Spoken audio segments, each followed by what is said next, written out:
지난주에 우리가 성경이 어떻게 쓰였는지에 대해서 같이 배웠습니다. 성경은 하나님의 감동으로 쓰여졌고, 또 우리가 성경을 읽을 때 역시 하나님의 감동하심이 있을 때 성경이 그냥 한 권의 책이 아니라 하나님의 음성으로, 하나님의 말씀으로 우리에게 읽혀지는 것이다 라는 것을 같이 배웠습니다.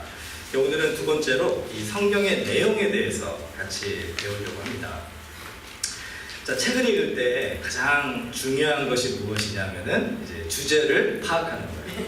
예, 책을 읽다가 내가 무슨 내용을 읽고 있지? 이게 혼돈이 되는 경우들이 많이 있지 않습니까?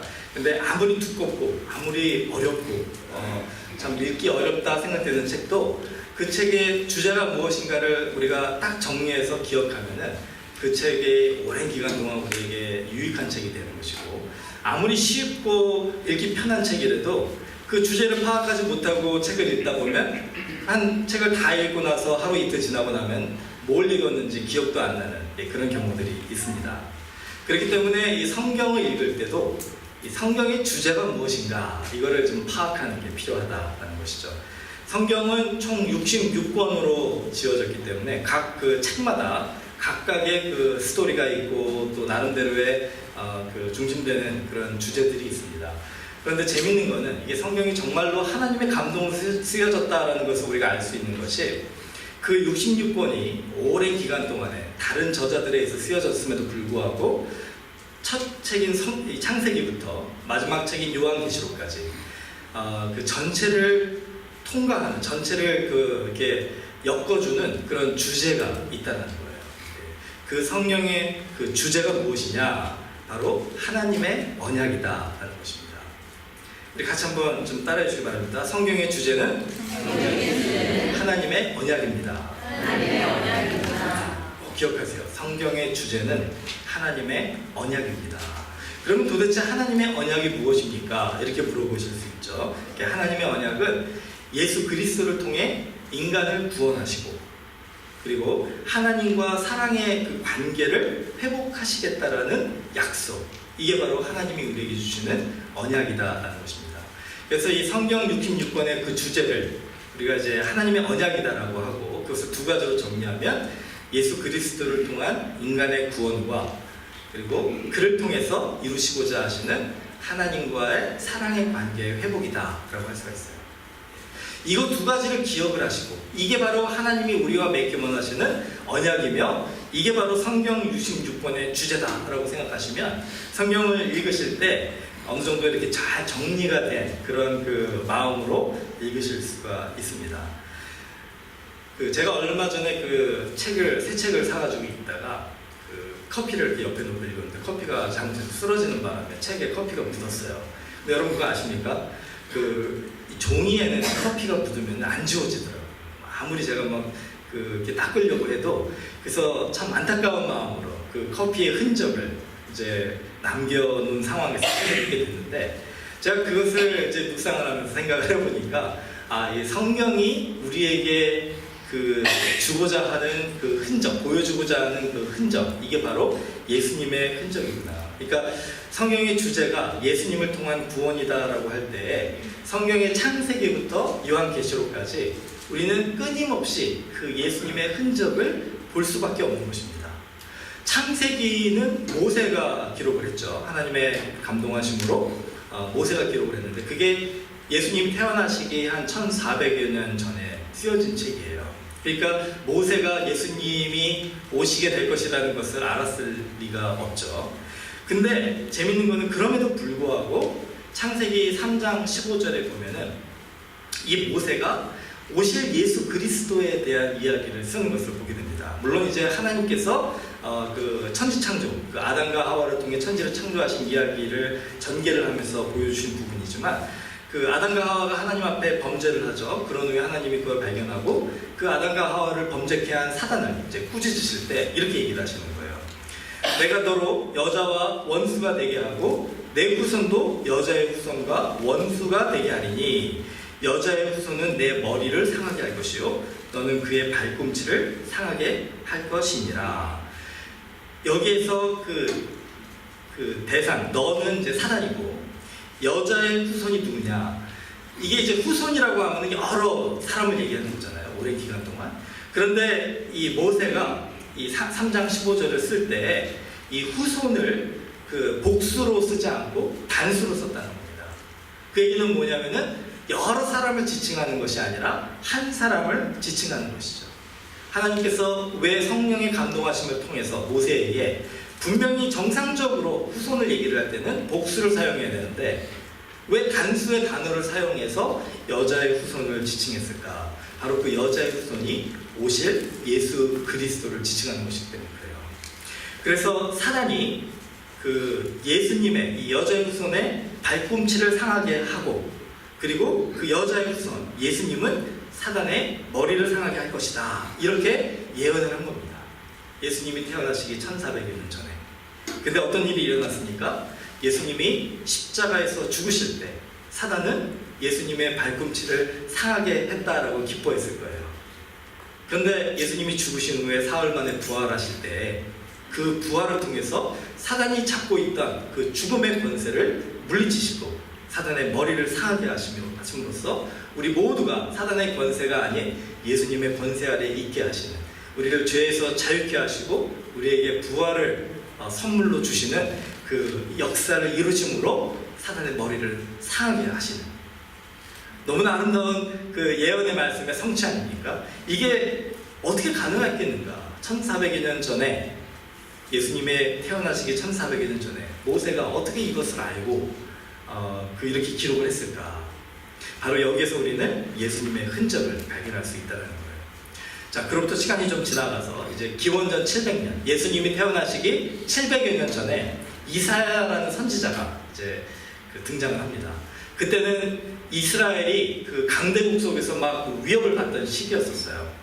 그런 상황에서 이사야가 이제 오실 예수 그리스도에 대한 예언을 하는데 이사야서 7장 14절에 보면 보라 처녀가 잉태하여 아들을 낳을 것이요 그 이름을 임마누엘이라 하리라. 임마누엘이라는 것은 무엇이냐면 God with us, 하나님이 우리와 함께 하신다라는 뜻이잖아요. 자, 예수님이 태어나심을 지금 이사야는 예수님이 어떤 분인지는 알 리가 전혀 없는 이 이사야 선지자가 700여 년 전에 예수님의 태어나심을 예언하는데 처녀가 잉태하여 아들을 낳을 것이다. 마리아가 처녀의 몸으로 예수님을 성령으로 잉태하여 아들을 낳을 것이라는 것. 그 이름을 임마누엘이라 하리라. 하나님이 우리와 함께 하시다. 바로 하나님의 아들이신 예수님이 하나님이시며 하나님의 아들이신 예수님이 인간의 몸으로 이 땅에 오셔서 인간과 함께 하시는 그 성육신의 사건을 임마누엘이라는 것으로 이렇게 예언을 한다는 거예요. 어떻게 이것을 이사야가 알고 이렇게 너무나도 정확하게 예언을 했을까? 바로 여기서도 우리는 예수님의 흔적을 발견할 수가 있는 것이죠. 좀 더 지나가서 이사야 53장을 보면요, 예수님의 죽음에 대한 예언을 합니다. 자, 한번 들어보세요. 이사야서 53장 1절입니다. 우리가 전한 것을 누가 믿었느냐? 여호와의 팔이 누구에게 나타났느냐? 그는 주 앞에서 자라나기를 연한 순 같고 마른 땅에서 나온 뿌리 같아서 고운 모양도 없고 풍채도 없은즉 우리가 보기에 흠모할 만한 아름다운 것이 없도다.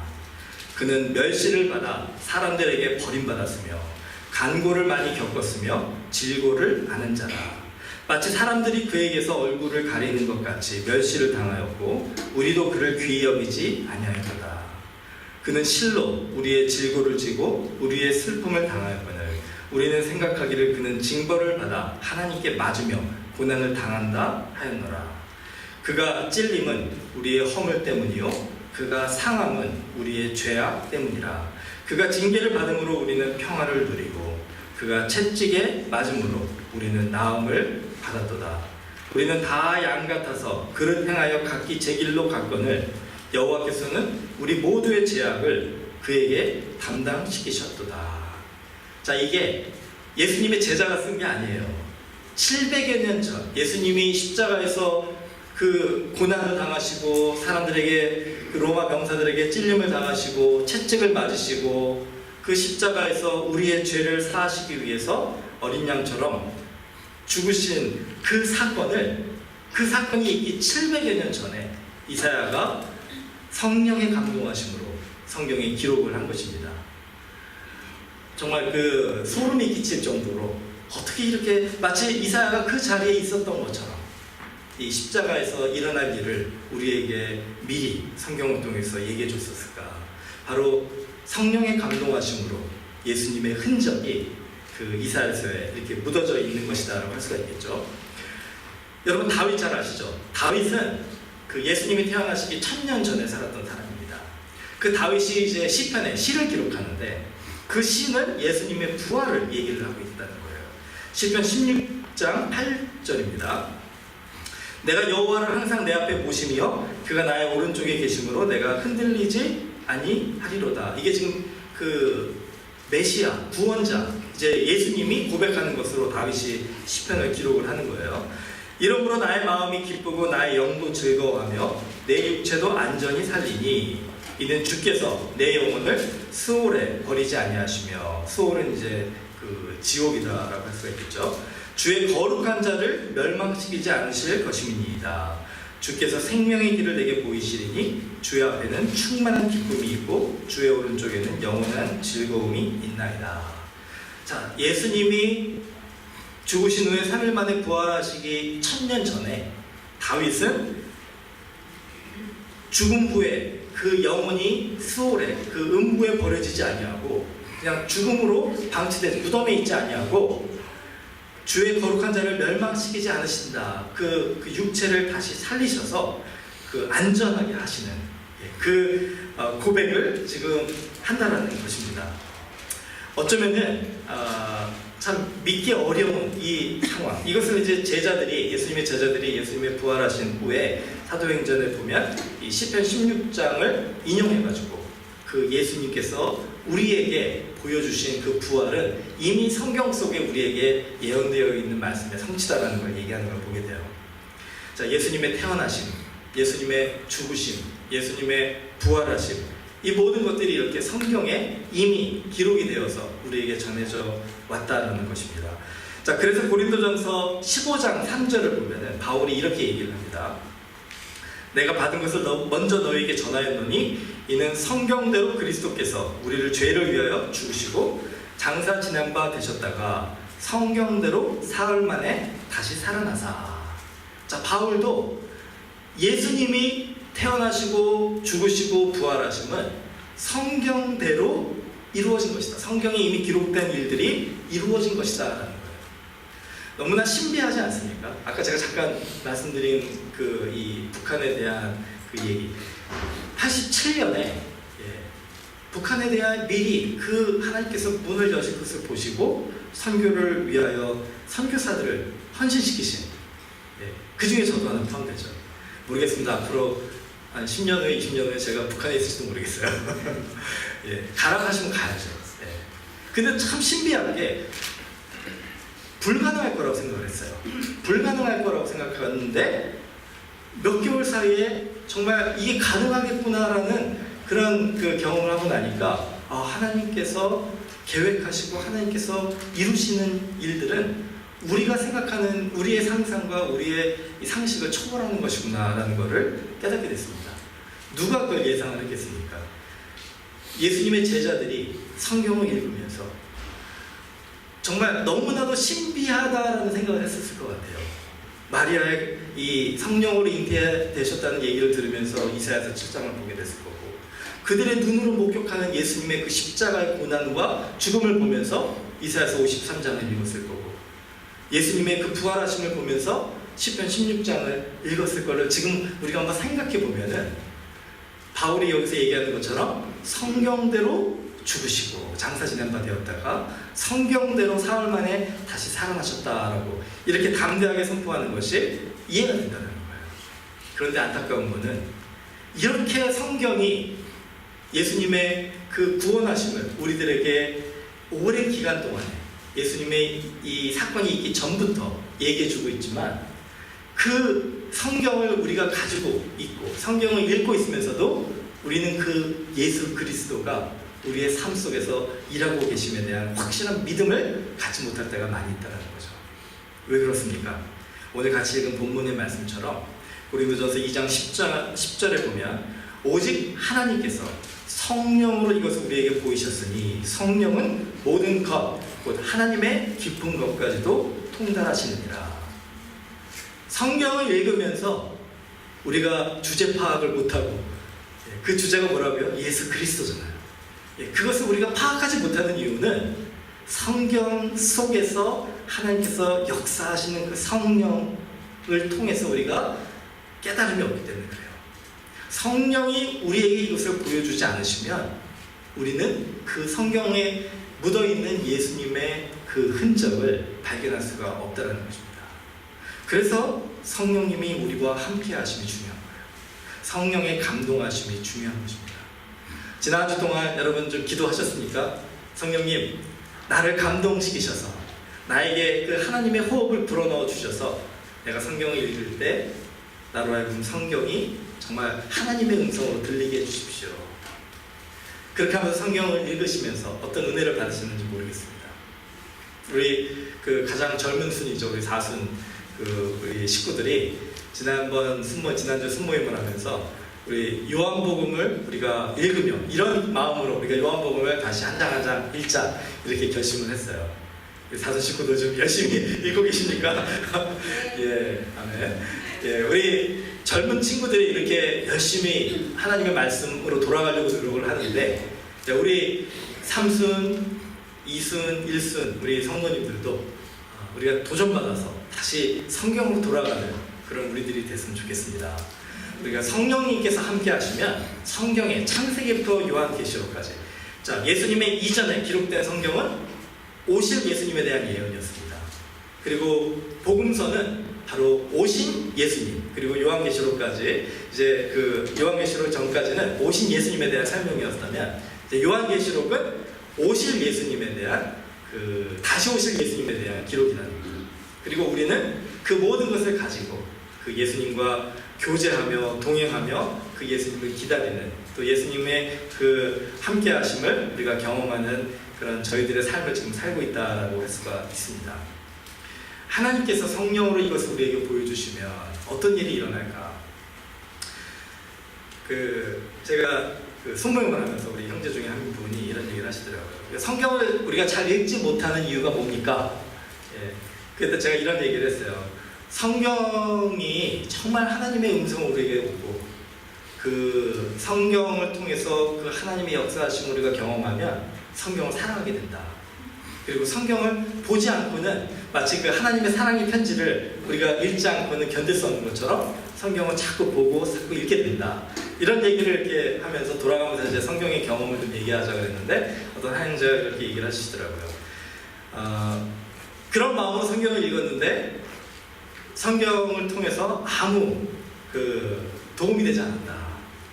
그래서 성경을 읽는 것이 별로 관심이 없어졌다. 이렇게 솔직하게 얘기해 주시더라고요. 제가 그 얘기를 들으면서 많은 공감이 됐습니다. 왜냐하면 여러분도 그렇잖아요. 좋은 일들이 있을 때는 우리가 그것을 막 전하게 돼요. 근데 별로 이렇게 좋다라는 느낌이 별로 들지 않으면은 그냥 우리가 거기에 대해서는 관심을 잃어버리게 된다는 거죠. 성경이 우리에게 얼마나 좋은가를 우리가 경험을 하지 않으면 성경에 대해서도 점점 관심이 없어지는 건 당연한 것이다 라고 할 수가 있습니다. 여러분, 예수님 좋으세요? 예, 그런 찬양도 있잖아요. 예수님이 좋은 걸 어떡합니까? 예수님이 좋은 걸 어떡합니까? 그게 뭐예요? 견딜 수 없어가지고 누군가에게는 좀 전하고 싶은데 너무나도 예수님이 좋아하는 마음이 막 넘쳐 흐르는 거예요. 그렇죠? 자, 성경이 좋은데 어떡합니까? 라는 그런 고백이 우리들에게 나올 수 있다면 얼마나 아름다울까 하는 생각을 해봤어요.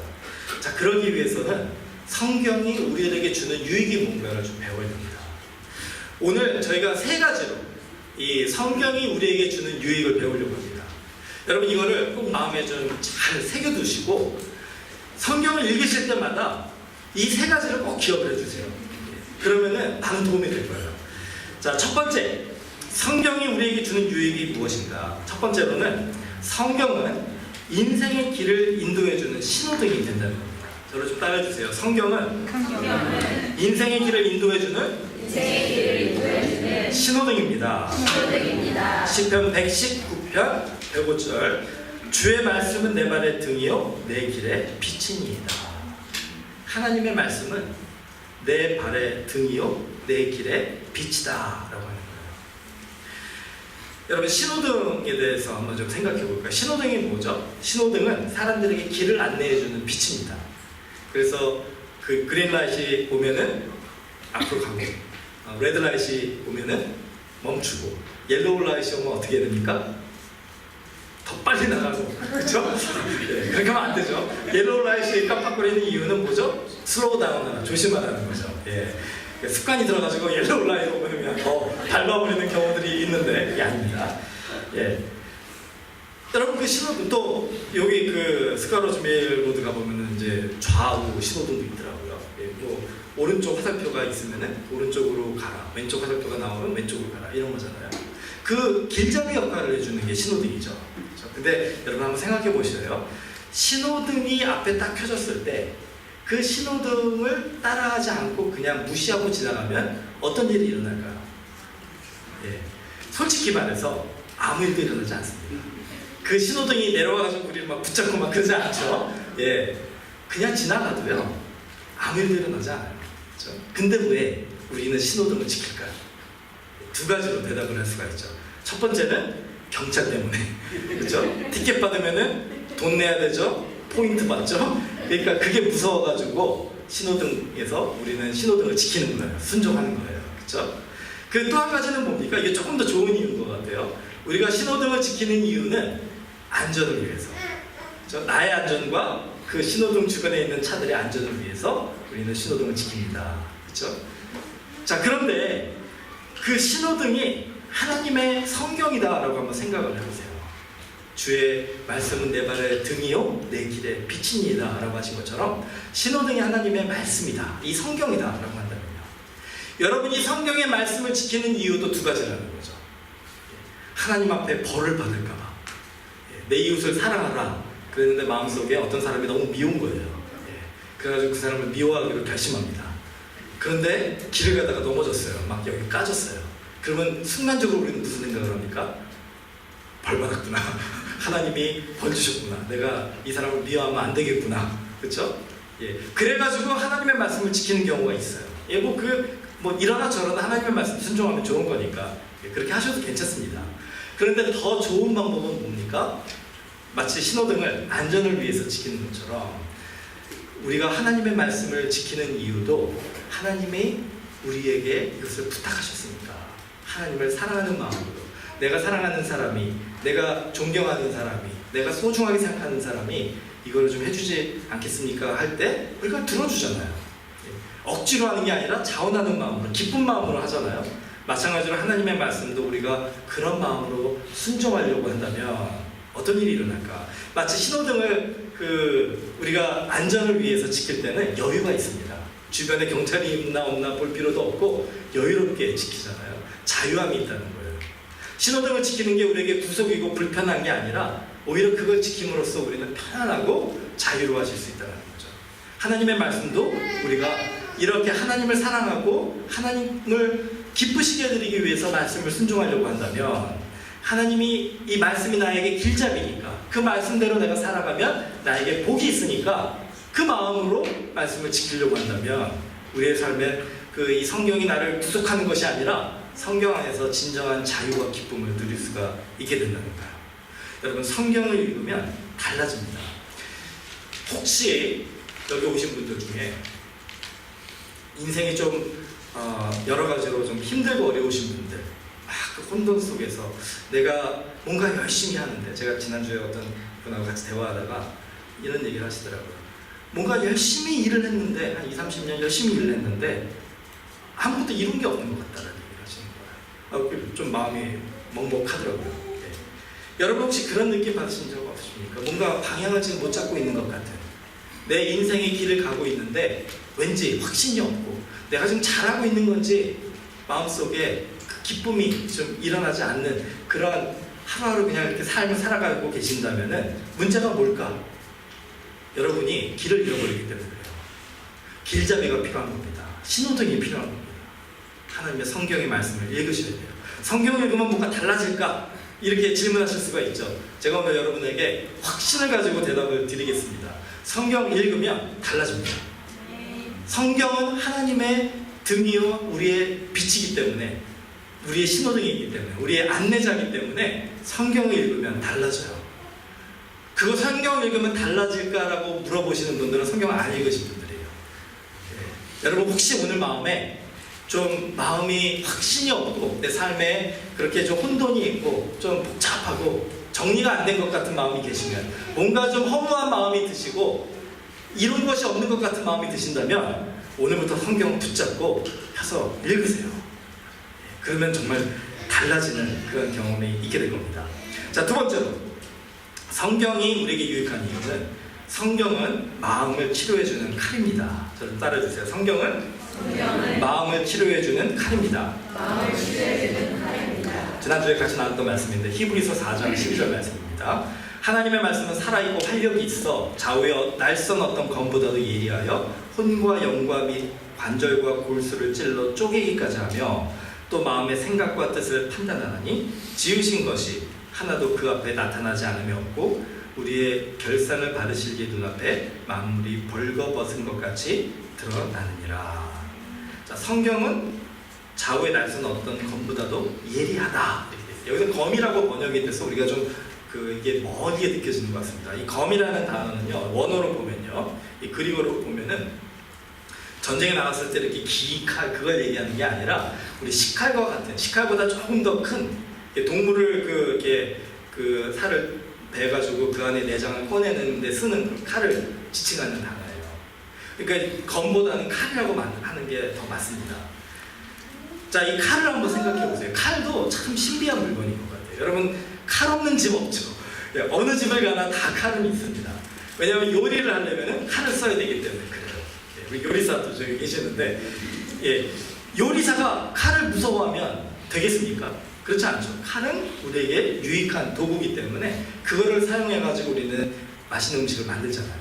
그런데 그 칼은 또 아주 위험한 도구입니다. 여러분, 칼에 손 베보신 분들 아시죠? 저도 여러 번 베본 적이 있었는데 아주 아파요. 아주 피곤해요. 그리고 칼로 나쁜 마음을 먹으면 어떻게 됩니까? 사람을 찔러 죽일 수가 있어요. 영국에 지금 이 칼로 인한 범죄가 엄청나다고 합니다. 런던에. 이렇게 아주 우리에게 해가 되는 도구가 될 수 있다는 거예요. 우리에게 유익한 도구이기도 하고 우리에게 해로운 도구가 될 수도 있다는 거죠. 히브리서 4장 12절에 얘기하는 이 칼은 무엇이냐? 바로 혼과 영과 관절과 골수를 찔러 쪼개기까지 하는 칼이다. 마치 수술을 한대요. 메스라고 하지 않습니까? 의사가 쓰는 칼을, 아주 날카로운 칼이죠. 그 칼과 같이 우리의 살을 절단해가지고 그 안에 있는 것들을 막 이렇게 끄집어내는 그런 데 쓰는 칼과 같이 우리가 생각해 볼 수가 있어요. 여러분, 수술을 두려워하는 마음이 우리에게 있는 이유가 뭡니까? 수술하면 아프기 때문에 그렇죠. 수술해보신 분들은 다 아시죠? 우리의 살을 찢어내는 거니까 얼마나 아픕니까? 그러니까 칼의 그 두 가지의 역할이 이 수술에 다 적용이 되는 것 같아요. 우리 입장에서는 살을 찢는 거니까 얼마나 아파요. 피가 나고 막 뼈를 깎고 얼마나 아픕니까? 그러니까 해로운 것 같아요. 그런데 그것은 해로운 것만이 아니라 아주 유익한 것이 그것을 통해서 우리의 질병이 치유가 되기 때문에 그렇다는 것이죠. 성경이 하는 역할이 그거 같아요. 성경을 우리가 읽기를 주저하는 경우가 있어요. 왜냐하면 성경이 날카로운 칼같이 나의 죄를 마치 그냥 탁 꼬집어낼까봐. 특별히 여러분 혹시 죄 짓고 사시는 분 여기 계십니까? 성경 읽기 좀 주저하실 거예요. 왜냐하면 내가 지은 죄가 성경의 말씀으로 탁 비춰졌을 때 죄책감, 감당하기 어렵지 않습니까? 그런데 그 죄책감이나 그 아픔이 우리에게 필요한 아픔이라고 하는 이유가 성경이 좌우의 날선 어떤 검보다 어떤 칼보다도 예리하게 우리를 쪼개는 이유가 하나님이 그 성경의 말씀을 통해서 우리를 치유하시기 원하기 때문에 그렇다는 거예요. 여러분, 하나님에게 치유받는 자의 행복 경험해 보셨습니까? 그 경험은 말로 표현할 수가 없는 것 같아요. 정말로 우리가 크리스찬의 삶을 살면, 이 동영상 보면서 제가 마지막에 조금 유치하다 싶을 그런 구절이 있지 않습니까? 나는 크리스찬입니다. 우리는 크리스찬입니다. 여러분 크리스찬이십니까? 네. 다시 한번 여러분 크리스천이십니까? 네. 자, 아멘 하신 분들은요, 이 질문에 한번 대답해 보세요. 여러분이 크리스천이신데 여러분은 하나님이 여러분의 마음과 여러분의 생각과 여러분의 영과 혼을 치유해 주시면 경험해 보신 적 있으십니까? 예, 없으시다면 오늘부터 성경을 펴서 읽으시기 바랍니다. 그 치유하시는 도구가 바로 하나님의 말씀인 성경이라고 합니다. 자, 세 번째로, 성경은 우리의 삶을 맛있게 해주는 꿀입니다. 따라해 주세요. 성경은 우리의 삶을 맛있게 해주는 꿀입니다. 시편 119편 103절인데요. 주의 말씀의 맛이 내게 어찌 그리 단지요, 내 입의 꿀보다 더 다나이다. 주의 법도들로 말미암아 내가 명철하게 되었으므로 모든 거짓 행위를 미워하나이다. 여러분 오늘 행복하십니까? 우리 인생을 만약에 음식에 비교한다면요, 나의 삶을, 여러분의 삶을 음식에 비교한다면요, 여러분은 맛있는 음식이십니까? 누가 내 음식을 맛을 봤어요? 내 주변에서 숟가락으로. 그리고 나서는 야, 맛있다, 이렇게 얘기할 그런 하루하루의 삶을 나는 지금 살고 있습니까? 아니면 누가 한 입 먹어봤는데 너무 싱겁고, 아니면 너무 짜고, 너무 밋밋하고, 도저히 못 먹겠는 거예요. 저희 딸이 또 부모한테 효도한다고 그 학교에 그 파머스 마켓, 파머스 마켓인가요? 거기 이제 자연으로 만든 이렇게 배로 만든 그 과일 주스 같은 걸 사왔어요. 담겨져 있는 건데 저희들이 그거를 먹었는데 한 입 먹고서 너무나 써가지고 못 먹겠는 거예요. 예, 도저히 못 먹겠더라고요. 한 단지를 줬는데 자기 돈으로 사가지고 줬다고 이렇게. 그러니까 도저히 그걸 못 버리겠는 거예요.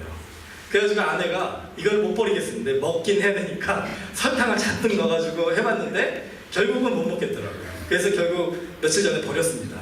예. 여러분, 우리의 인생이요, 예, 그러면 얼마나 슬픕니까? 누가 우리의 인생을 맛을 봤는데 야, 이건 도저히 차마 버릴 수는 없지만 먹기도 그렇고 어쩔 줄 몰라 하는 그런 인생이라고 한다면 과연 우리가 행복합니다라고 얘기할 수 있을까요? 여기서 시편 119편이 쓰여진 그 시대에는요, 설탕이 그렇게 없잖아요. 그러니까 뭘로 음식을 맛있게 했냐면 꿀로 맛있게 했었던 것 같습니다. 그러니까 어찌 그 단지요, 내 입의 꿀보다 더 다나이다. 성경의 말씀이 우리의 이 맛없는 인생을 달게 해주고 맛있게 만들어준다면 여러분, 우리가 성경을 펴서 읽어야 되는 것 아니겠습니까? 내 인생은 싱거워, 내 인생은 맛이 없어, 내 인생은 짜, 내 인생은 써, 가진 핑계들을 다 대시면서 여러분이 행복하지 못한 이유들을 그렇게 불평하면서 살아오셨다면은 이제 오늘부터는 하나님이 주시는 이 꿀과 같은 하나님의 말씀을 내 맛없는 인생에 다 한 숟갈 한 숟갈씩 쳐서 넣어서 내 인생을 더 맛있게 행복하게 만들 수 있다라고 한다면 여러분, 우리가 성경을 정말 진지하게 펴서 읽어야 되는 것 아니겠습니까? 그 고린도전서 2장 14절에 보면요, 우리 같이 읽은 본문이죠. 육에 속한 사람은 하나님의 성령의 일들을 받지 아니하나니 이는 그것들이 그에게는 어리석게 보임이요 또는 그것들을 알 수도 없나니 그러한 일은 영적으로 분별되기 때문이라. 하나님의 말씀은 참 재밌는 것 같아요. 우리를 오도 가도 못하게 이렇게 탁 구석에다 몰아넣고서 마지막에 도장을 탁 찍어주시는 거예요. 너 이거 제대로 안 하면 어떻게 되는지 봐. 우리가 지금 오늘 여러분 좀 하나님의 말씀을 세 가지 들었잖아요. 예. 그 하나님의 말씀의 이 유익함을 우리가 듣고 그 유익함을 우리가 마음속에 새기고 나서도 성경을 읽지 않는 사람들은 어떤 사람이냐? 육에 속한 사람이다, 이렇게 얘기를 해버리시는 거예요. 예. 여러분, 오늘부터 집에 가셔가지고 이제 성경을 좀 가까이 두시고 이제 조금씩 펴서 읽기 시작하세요. 그렇지 않으면 하나님이 우리를 뭐라고 하십니까? 육에 속한 사람이다, 이렇게 얘기하시는 거예요. 육에 속한 사람이 되지 않고 영에 속한 사람이 될 때 어떤 일이 일어나느냐면은 스바냐 3장 10절, 제가 굉장히 좋아하는 말씀입니다. 너의 하나님 여호와가 너의 가운데 계시니 그는 구원을 베푸실 전능자이시라. 그가 너로 말미암아 기쁨을 이기지 못하시며 너를 잠잠히 사랑하시며 너로 말미암아 즐거이 부르며 기뻐하시리라 하리라. 하나님의 말씀이 우리의 빛이 되어서 우리의 신호등이 되어서 우리의 길을 인도해 주시고, 하나님의 말씀이 우리의 칼이 되어서 우리의 아픔을 치유해 주시고 우리의 잘못된 부분을 구현해 주시고 우리를 위로해 주시고, 하나님의 말씀이 우리의 꿀이 되어서 우리의 정말 밋밋하고 맛없는 것 같은 그런 인생을 정말 달고 즐겁고 행복하게 만들어 주시고, 그런 하나님과 우리가 성경을 통해서 매일매일 만나고 교제하고 그 하나님 안에서 우리가 기뻐하면 그 하나님이 우리에게 어떻게 일해 주시느냐, 우리로 말미암아 기쁨을 이기지 못하시는 그 삶을 허락해 주신다는 것이죠. 여러분에게 좋은 일이 일어날 때 여러분 어떻게 반응하십니까? 기쁨을 이기지 못해서 정말 좋은, 이렇게 너무나 좋아서 어떻게 할 줄 모르겠습니다. 하나님이 우리의 삶을, 앞으로의 한 주의 삶을 보시면서 너로 말미암아 내가 기뻐서 어쩔 줄 모르겠다고, 기쁨을 도저히 이기지 못하겠다고 얘기하시면서 우리를 참이 너무나 아름다운 것 같아요. 그냥 사랑하시는 게 아니라 잠잠히 사랑하시며. 여러분 상상해 보세요. 하나님이 나를 이렇게 잠잠하게 사랑하신다. 너로 말미암아 즐거이 부르며 기뻐하시리라.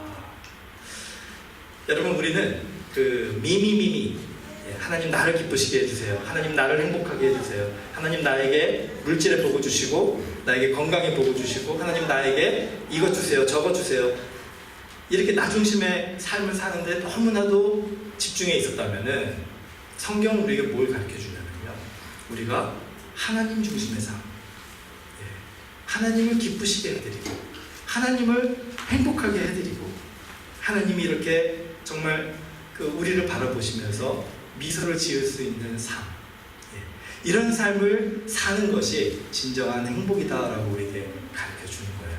오늘 이 삶이 우리에게 풍성한 저희들 되기를 주님의 이름으로 축원합니다.